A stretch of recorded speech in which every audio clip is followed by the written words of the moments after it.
The life of a Christian ought to be adorned with all virtues, that he may be inwardly what he outwardly appeareth unto men. And verily it should be yet better within than without, for God is a discerner of our heart, whom we must reverence with all our hearts wheresoever we are, and walk pure in His presence as do the angels. We ought daily to renew our vows, and to kindle our hearts to zeal, as if each day were the first day of our conversion, and to say, "Help me, O God, in my great resolutions, and in Thy holy service, and grant that this day I may make a good beginning, for hitherto I have done nothing." According to our resolution, so is the rate of our progress, and much diligence is needful for him who would make good progress.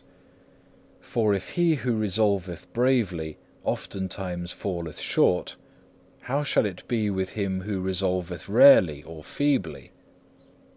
But manifold causes bring about abandonment of our resolution, yet a trivial omission of holy exercises can hardly be made without some loss to us.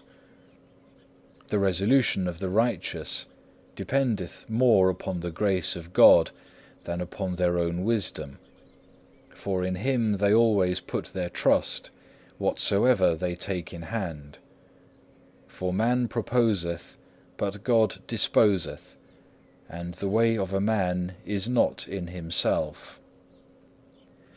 If a holy exercise be sometimes omitted for the sake of some act of piety, or of some brotherly kindness, it can easily be taken up afterwards. But if it be neglected through distaste or slothfulness, then it is sinful, and the mischief will be felt. Strive as earnestly as we may, we shall still fall short in many things. Always should some distinct resolution be made by us, and most of all, we must strive against those sins which most easily beset us. Both our outer and inner life should be straitly examined and ruled by us, because both have to do with our progress. If thou canst not be always examining thyself, thou canst at certain seasons, and at least twice in the day, at evening and at morning. In the morning make thy resolves, and in the evening inquire into thy life, how thou hast sped today in word, deed, and thought. For in these ways thou hast often perchance offended God and thy neighbour. Gird up thy loins like a man against the assaults of the devil. Bridle thine appetite, and thou wilt soon be able to bridle every inclination of the flesh. Be thou never without something to do. Be reading, or writing, or praying, or meditating, or doing something that is useful to the community.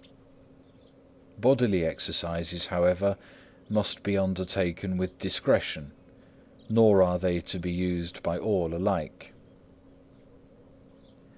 The duties which are not common to all must not be done openly, but are safest carried on in secret.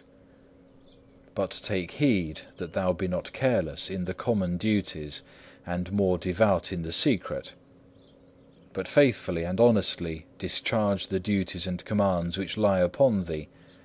Then afterwards, if thou hast still leisure, give thyself to thyself as thy devotion leadeth thee.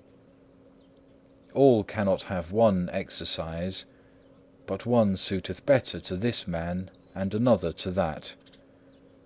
Even for the diversity of season, different exercises are needed. Some suit better for feasts, some for fasts. We need one kind in time of temptations, and others in time of peace and quietness. Some are suitable to our times of sadness, and others when we are joyful in the Lord.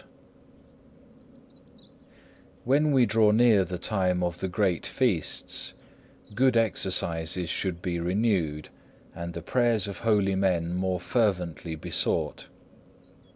We ought to make our resolutions from one feast to another, as if each were the period of our departure from this world and of entering into the eternal feast.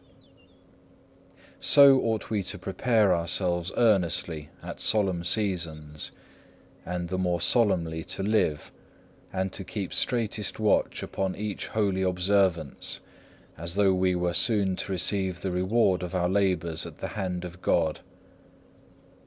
And if this be deferred, let us believe ourselves to be as yet ill prepared, and unworthy as yet of the glory which shall be revealed in us at the appointed season, and let us study to prepare ourselves the better for our end.